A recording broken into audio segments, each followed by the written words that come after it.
자, 오늘 말씀을 보면 그 이스라엘 백성들이 그 이집트에서 하나님의 인도를 따라서 모세라는 지도자를 통해서 그렇게 나오고 나서 그 광야에서 있었던 일입니다. 특별히 오늘 말씀을 명확히 말하면 불구름 구름 기둥 그건 아니고 이 성막을 세웠을 때 그 성막 위에 함께 하셨던 그 하나님의 임재가 오늘 읽은 본문 말씀에 등장을 합니다. 그래서 이 말씀에도 나오듯이 낮에는 구름 형상, 밤에는 불 같은 형상. 그래서 불구름 기둥하고 같은 그런 모습을 가지고 이스라엘 백성들을 그 광야의 그 긴 시간 동안 계속해서 하나님께서 모든 날 하루하루를 계속해서 치밀하게 그렇게 인도하셨던 그런 모습을 볼 수가 있습니다. 자, 그런데 오늘 그냥 재미로 뭐 하나 알려드리자 그러면 우리는 낮에는 구름 기둥이 나타나고 밤에는 불 기둥이 나타났다고 그렇게 생각하는데 성경을 조금 더 자세히 보면요,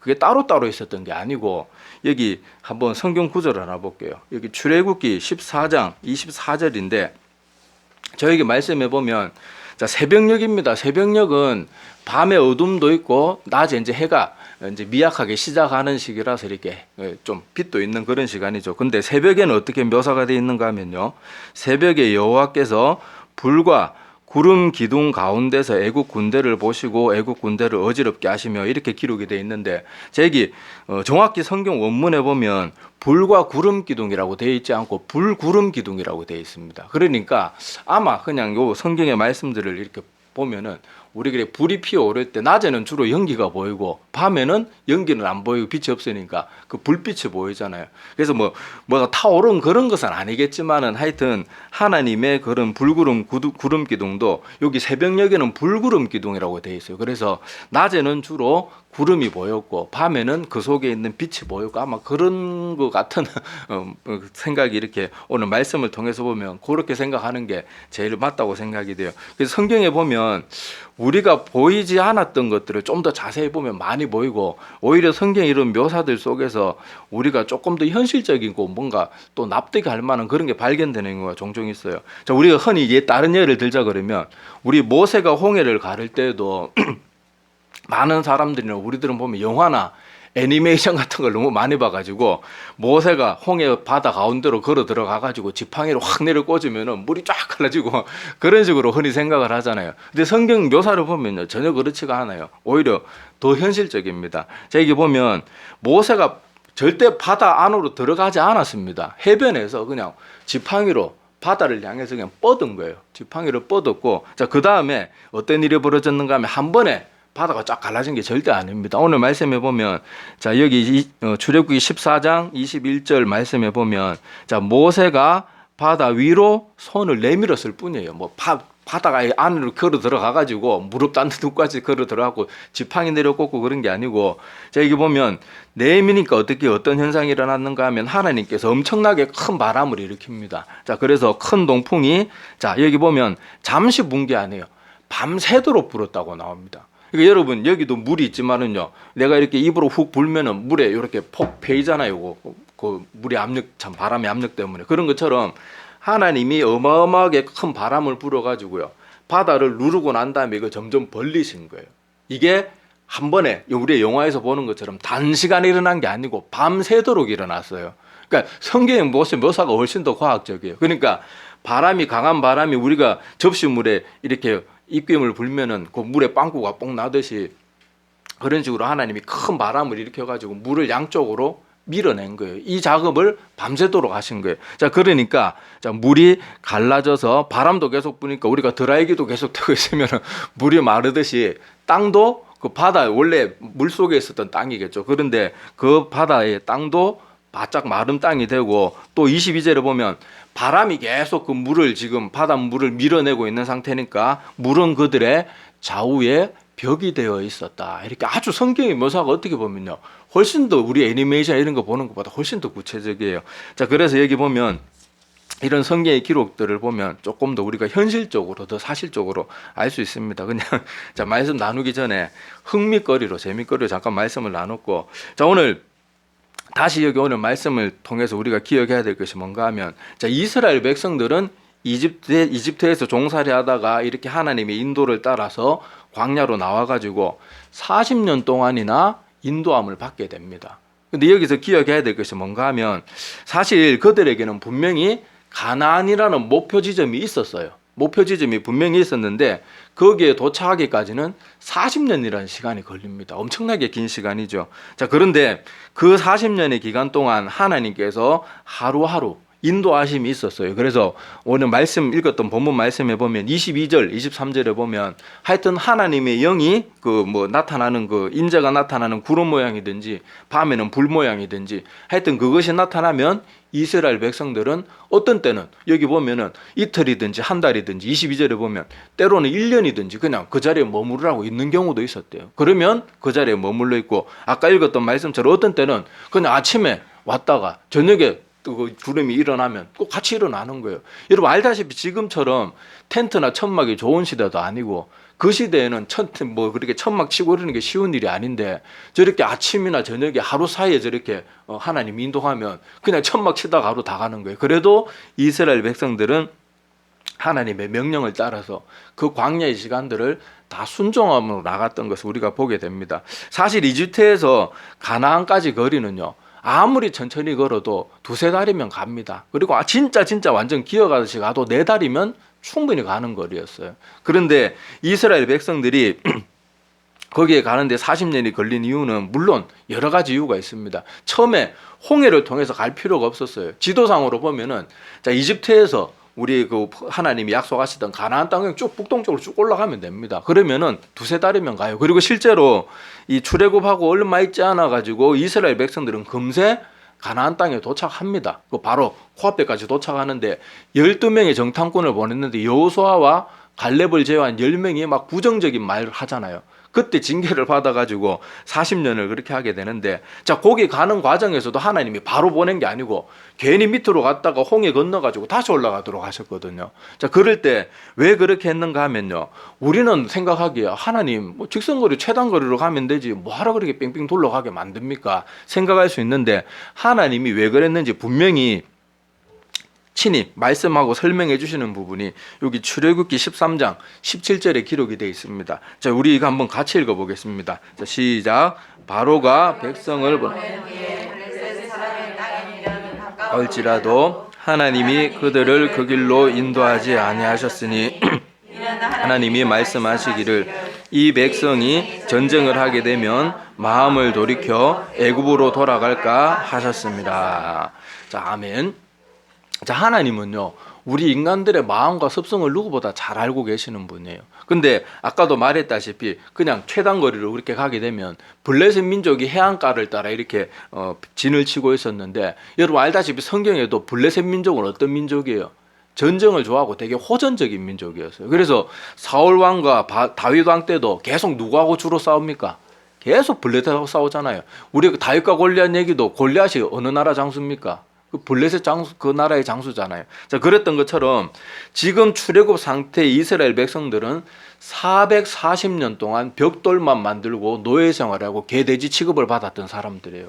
뭐 배우고 이런 것도 없어요. 무식하게 맨날 벽돌만 구웠던 사람들이에요. 자, 그런데 전투민족을 만나가지고요, 옛날에 전쟁이 얼마나 잔인했습니까? 여러분 칼 들고요, 사람 한번 내리면 발다리 툭툭 잘려나갑니다. 그런 것을 보면 그 광야에서 그렇게 참 이집트에서 벽돌만 굽던 사람들이요, 그 전쟁의 한복판에 들어가면 사람 정신 못 차립니다. 그러면 어떻게 하겠어요? 아이고, 차라리 벽돌을 굽더라도 이집트에서 그냥 노예 생활하는 때가 좋았네 그러면서 다도 살아남은 사람들은 또 다 이집트로 다 도망갈 거란 말이에요. 하나님이 이 모든 것을 미리 알고 계셨기 때문에 이스라엘 백성들을 바로 올리신 게 아니고 홍해를 건너가지고 둘러서 그렇게 가나안 땅으로 가게 하신 거예요. 그리고 아까도 말했다시피 이런 하나님의 인도하심도 있지만은 이스라엘 백성들이 하나님의 명령에 순종하지 못하고 또 하나님을 신뢰하지 못하고 또 광야에서 또 여러 죄를 짓기도 하고 이런저런 여러 가지 복합적인 이유들이 여기 어우러져 가지고 40년의 시간을 거기서 보내게 되는 거예요. 근데 중요한 것은 뭔가 하면 돌아가든 어떻게 되든 제일 중요한 건 우리 인간들은 하나님의 인도하심을 따라가는 것이 제일 효과적이라는 거예요. 아까도 말했다시피 우리의 일반적인 생각을 따라서 아이고 뭐 최단거리로 가면 되지 그러면서 그렇게 가다가 블레셋 만나면 그 전에 이집트에서 노예살이 할 때는 그렇게 하나님 우리의 우리에게 자유를 주세요 이렇게 부르짖고 기도하다가 그렇게 모세라는 지도자를 세웠을 때도 바로바로 하나님의 응답이 되지 않는 것 같으니까 또 얼마나 불평했습니까? 네가 괜히 우리의 뭐 자유를 준다 그래 놓고는 우리가 파라오한테 더 미움만 받게 생겼다. 그리고 맨날 모세 괴롭히고 그랬잖아요. 그랬던 사람들이 그렇게 블레셋에 가서 전쟁을 치르고 그렇게 되면요. 돌아갈 건 뻔합니다. 그러니까 하나님이 이 모든 것을 알고 계셨기 때문에 이스라엘 백성들을 그 광야의 시간 가운데서 더 안전한 길로 인도하시기도 하고 훈련도 시키고 연단도 시키고 또 죄악된 사람들에 대한 징계도 있고 뭐 이런 여러 가지 이유들 때문에 하나님께서는 이스라엘 백성들을 그렇게 돌아가고 그렇게 하긴 하셨지만 중요한 것은 하나님은 40년 동안 매일같이 하루도 빠지지 않고 그들의 모든 걸음을 다 인도하셨던 것을 오늘 말씀을 통해서 볼 수가 있습니다. 그래서 우리 인생도요, 가만히 이 말씀을 통해서 한번 생각해 보면 우리 인생도 하나님이 정하신 목표 지점은 분명히 있어요. 분명히 있단 말이에요. 구원받는 하나님의 백성이 되기 위한 목표는 분명히 있어요. 그런데 그 길을 가기까지 우리가 생각하기에는 왜 내가 이렇게 돌아가야 되지? 왜 내 인생에 이런 어려움이 있고 내 인생 가운데 왜 이런 아픔이 있고 내 인생 가운데 왜 이런 배신을 당해야 되고 내가 왜 이런 일들을 당할까? 그냥 남들은 승승장구하고 하나님 안 믿는 사람들은 더 잘 되는 것 같은데 왜 이럴까? 왜 이럴까? 오만 생각이 다 든단 말이에요.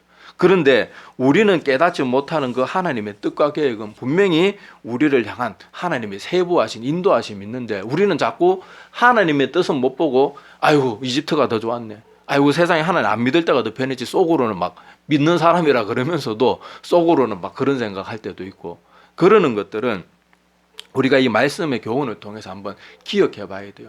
우리는 생각하지 못하지만은 우리가 그 길을 가지 않고 때로는 아픈 길, 돌아가는 길, 먼 길을 하나님께서 허락하시는 이유가 우리는 다 깨닫지 못하지만 분명히 있단 말이에요.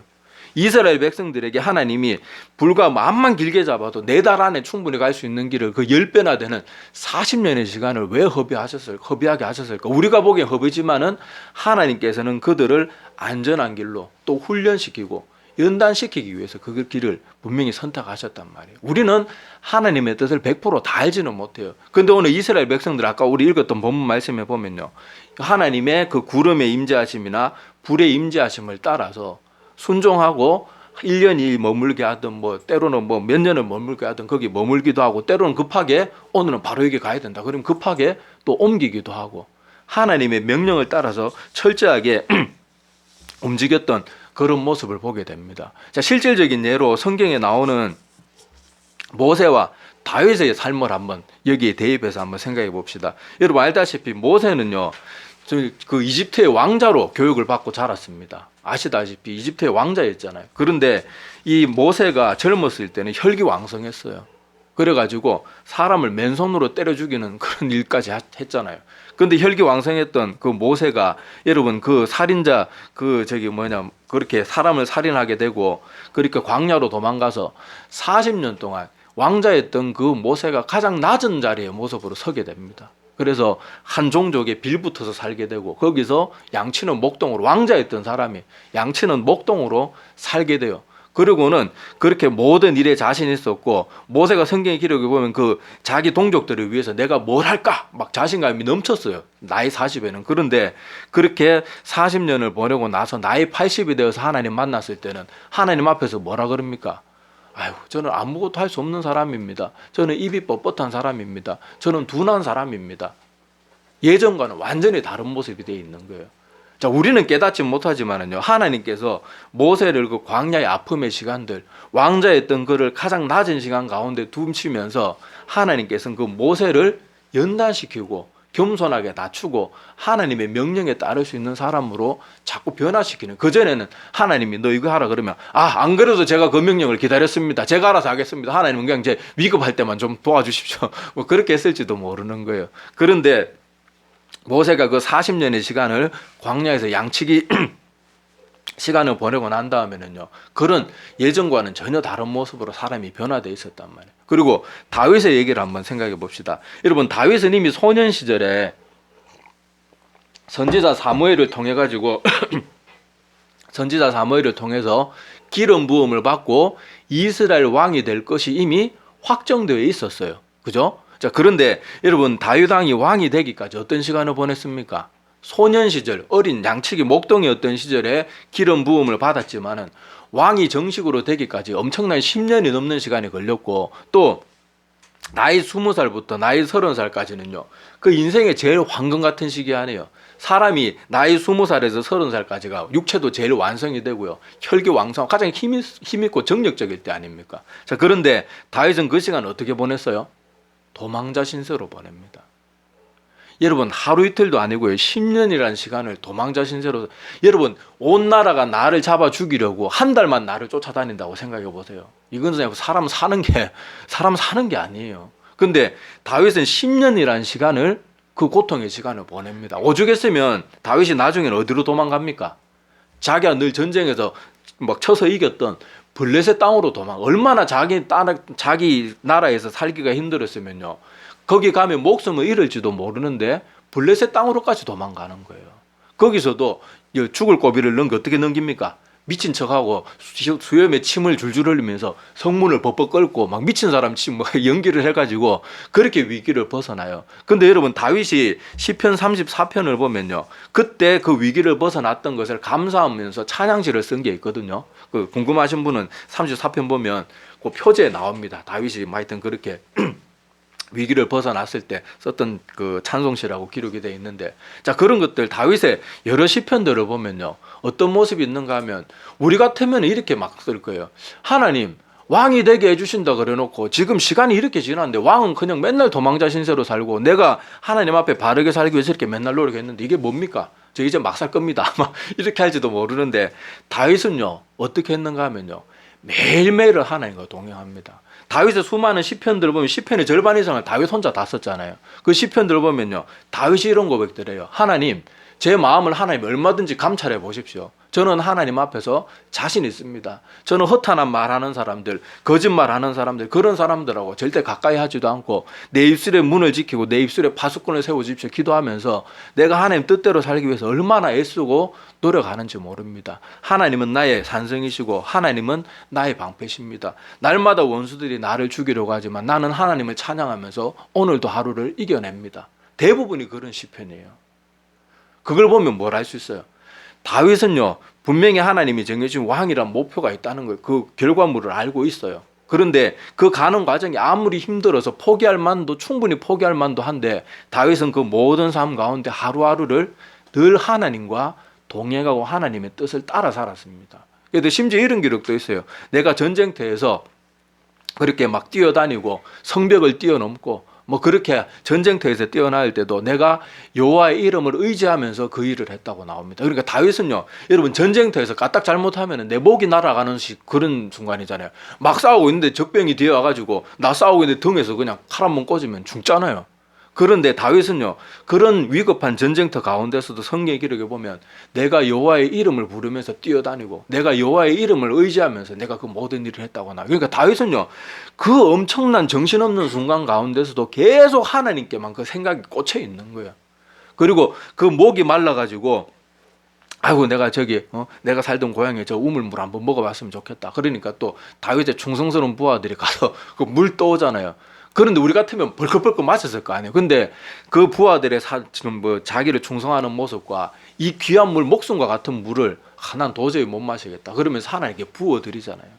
다윗은요, 그렇게 자기 육신의 욕망과 막 모든 것이, 육신의 그런 모든 것이 집에 당하는 시간에도 계속 하나님께만 생각이 가 있는 거예요.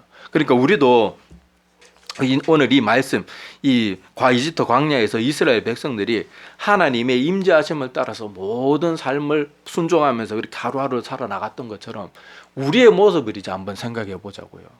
우리도 한번 생각해 보면 우리도 어때요? 때로는 되게 돌아가는 것 같아요. 때로는 왜 자꾸 나에게 이런 일들이 생기는지 몰라요.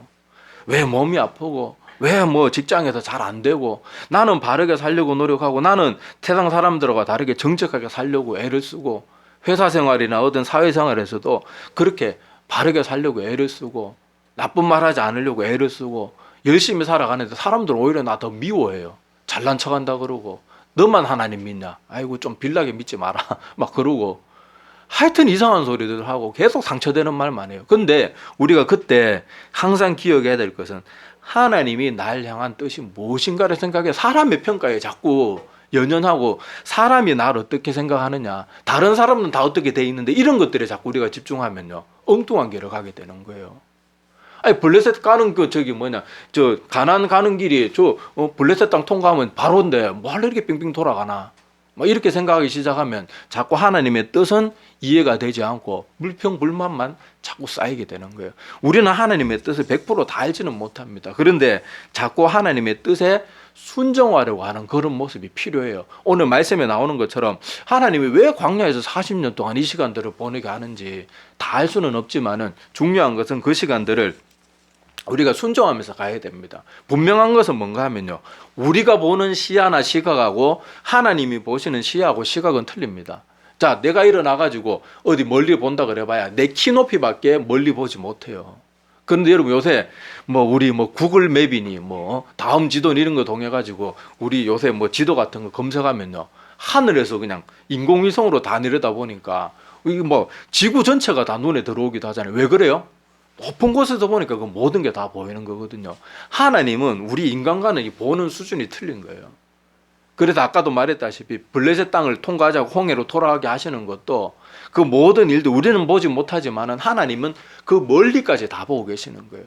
그리고 사람들의 어떤 습성이나 사람들의 그런 성향들을 따라서 하나님이 그것을 고치고 연단하면서 바꿔서 가시기 위해서 그럴 수도 있어요. 아까도 말했다시피 모세가 처음에 나이 젊었을 때는 되게 혈기왕성하고 자신만만하고 어떻게 보면 약간 교만한 그런 모습도 있었어요. 그런데 하나님의 연단의 시간을 거치고 나니까 이제는 자기 자신은 말 한마디도 잘하지 못하는 사람인 것처럼. 근데 성경에 보면은 모세는 애굽의 모든 일에 능하였다 이렇게 기록이 되어 있거든요. 그런데 이제는 그런 것도 다 잊어버리고 내려놓을 줄 아는 지경까지 가게 되는 거예요. 비로소 하나님이 들어 쓰실 수 있는 그런 그릇이 된 거예요. 그리고 우리는 하나님이 왜 이렇게 하시는지 100%다 이해하지 못하는 경우도 참 많지만은 중요한 것은 내가 하루하루의 삶을 하나님의 인도하심을 따르고 있는가, 그걸 기억해야 됩니다. 그래서 우리가 우리 일상 가운데 하나님이 지금과 옛날 구약시대와 같이 막 음성을 들려주고 막 환상을 보여주고 맨날 그러는 건 아니에요. 왜냐하면 이 모세가 있었던 그 시대, 지금 여기 민수기나 이런 때는요, 이제 겨우 구약의 모세 오경이 이제 겨우 기록되기 시작한 때였어요. 근데 지금 우리는 뭐가 있습니까? 이 완성된 성경이 있잖아요. 신약까지 다 완성이 되었고 구약의 수많은 예언이 성취된 예수님이 실제 역사 속에서 2000년 전에 저 이스라엘 땅에 육신의 몸을 입고 이 땅에 하나님이신 그분이 오셔가지고 우리의 죄를 위해서 대신 죽어주셔서 구원의 길도 이제 다 완성시켜 주셨어요. 예수님에 대한 기록은요, 세상에 많은 학자들도, 믿지 않는 학자들도 예수님의 존재에 대해서 부정하는 사람 아무도 없잖아요. 그냥 예수님이 인간의 뿌리다 이렇게 말하는 건 있어도 예수님 그 자체가 역사 속에 허구였다 이렇게 말하는 사람 아무도 없거든요. 실제로 이 땅에 오셔가지고 이 모든 일을 다 이루시고 가시고 우리에게 기록으로 확실하게 남겨주신 이 말씀이 있기 때문에 우리는 이 하루하루를 어떻게 살아야 되는가 하면 자꾸만 다른 사람들이나 세상을 보면서 왜 돌아가지? 왜 나는 잘 안 되지? 왜 나는 일이 꼬이지? 이렇게 생각할 게 아니고 나는 하루하루 다윗과 같이 막 옆에 칼이 날라들고 화살이 왔다 갔다 하고 막 까딱 잘못하면 목숨이 막 왔다 갔다 하는 그런 순간인 것 같은 그 시간에도 내 시선은 항상 하나님께 향해 있어야 되고 내 하루하루의 삶은 계속 하나님의 말씀을 묵상하고 말씀 가운데 자꾸 깨어 있어야 돼요. 그것이 하나님의 인도하심을 받는 모습이거든요. 그런데 보통 우리는 하나님의 인도하심을 따르는 삶을 내가 열심히 살고 있는가 한번 돌아보면요, 하루에 성경 하루 매일 읽는 것도 힘들어요. 성경 하루 한두 장 읽는 것도 힘들어하고 그마저 한두 장 읽는 것도 빨리 읽어버리고 빨리 꺼버리고 성경 덮여버리고 TV 앞에 앉아있든지 스마트폰 보면서 또 하루를 보냅니다. TV 보고 스마트폰 볼 때는 몇 시간도 그냥 후쩍후쩍 보내면서 성경 한두 장 읽는 것도 너무너무 힘들어요. 그래서 성경 한두 장 읽을 때도 열심히 보는 게 아니고 빨리 막 이렇게만 의무감을 읽고, 그러니까 성경 말씀에 이런 내용들이 하나도 머리에 안 들어오는 거예요. 우리 출애굽기 많은 분들이 읽어보셨겠지만은 어떤 분들은 아까 제가 말했던 하나님이 밤새도록 동풍을 불어가지고 그 물을 가르셨다 이런 내용들 제가 말하면요, 전부 다 처음 듣는 거죠. 성경에 그런 내용이 있었나? 그렇게 보는 분들이 되게 많아요. 우리가 성경을 의무감으로 그렇게 읽으면 안 되고 하나님이 오늘 나에게 어떤 말씀을 주실까? 내가 어떻게 하면 하나님의 뜻을 따를 수 있을까? 자꾸 그 말씀을 어떻게 하면 이 속에 하나님의 뜻이 뭐지? 하나님이 어떤 분이지? 이 말씀이 나에게 주는 게 뭐지? 계속 그렇게 궁금해하고 간절한 마음으로 말씀을 사모하면서 읽어야 되거든요. 그렇게 해서 우리가 하루하루의 인도하심을 받아야지 우리가 바른 길로 갈 수 있어요. 근데 사람들은 하나님의 말씀을 통해서 인도받는 건 그다지 좋아하지도 않고 애를 쓰지 않습니다. 그러고는 사람들은 다 자꾸 사람을 의지해요. 그나마 믿는 사람들은 대상이 틀릴 뿐이에요. 사람을 의지하는데 목사를 의지합니다. 자기가 하나님 뜻대로 살지 않고 말씀에 열심히 빠져 살지 않아요. 근데 교회 와서 목사님한테 아이고 제가 이렇게 연약한 게 많고 부족한 게 많고 이렇습니다. 그러면 목사님 또 이렇게 말하죠. 아이고 우리 인간들은 다 연약한데 하나님 사랑이 많은 분이니까 괜찮습니다. 괜찮습니다. 그러면 아이고 괜찮구나. 그러면 또 그렇게 사는 거예요. 근데 왜 우리가 하나님의 말씀을 통해서 나를 점검해야지 왜 목사의 말에 안심을 합니까? 그 목사가 바른 목사일 수도 있고 사꾼 목사일 수도 있고 이단 사입일 수도 있는데 왜 목사의 말을 듣고 안심을 하냔 말이에요. 우리는 하나님의 말씀을 통해서 자꾸 내 자신을 돌아봐야 돼요. 목사가 아무리 당신 괜찮다 그래도 내가 하나님 말씀에 비추어 봐가지고 이건 아니다 싶으면 고쳐나가야 돼요. 그리고 목사가 당신은 아니에요. 당신은 그런 그딴 식으로 해서 안 돼요. 암만 뭐라 그래도 내가 하나님의 말씀에 비추어서 바르게 살고 있으면요. 괜찮은 거예요. 많은 사람들이 교회 나온다 안 나온다에 의지하는 대상만 틀릴 뿐이지 우리는 의지하는 대상이 유일하게 하나님만 되어야 되는데 그저 세상 사람들 말을 듣다가 목사 말 듣는 요것만 달라지지 하나님을 의지하는 자리까지 나가고 하나님의 말씀만을 내 모든 신앙의 기준으로 삼는 것까지 나가는 그런 분들이 드물어요. 많아야 되는데. 그러니까 우리가 오늘 말씀을 통해서 꼭 기억해야 될 것이 뭔가 하면 이스라엘 백성들은 돌아가든지 광야에서 머물든지 어쨌든지 때로는 어떤 날 아침에 텐트 치고 저녁에 걷어야 되고 어떤 날은 또 저녁에 텐트 쳤는데 좀 몇 시간 쉬지도 않았는데 또 밤중에 또 일어나서 가라 그러면 또 갔거든요. 그러는 것처럼 우리도 하나님의 말씀을 보면서 너는 잘 믿고 있다 그러면 감사함으로 그렇게 신앙생활 열심히 잘하면 되고 넌 아직 안 된다 그렇게 해서는 안 된다 빨리 나와 함께 이동하자 그러면 말씀 붙들고 또 말씀대로 가야 되는 거예요. 그렇게 해야지 우리의 믿음이 안전하게 가는 거예요. 하여튼 하나님의 말씀에 비추어서 하나님의 뜻에 비추어서 이 무엇보다 기록된 하나님의 말씀을 보면서 그렇게 하나님 뜻대로 살아가는 것이 제일 바르고 제일 안전한 길이에요. 우리는 돌아가는 것 같고 어떻게 하는 것 같아도 그것이 가장 바른 길이라는 것을 꼭 기억하면서 우리가 하여튼 하나님의 그런 인도하심을 따라서 우리의 영혼의 눈과 귀가 활짝 열려져서 하나님의 인도하심을 따라서 불구름 기둥을 그 통하여서 날마다 인도받는 우리의 삶이 되기를 간절히 소망합니다. 예, 기도드리겠습니다.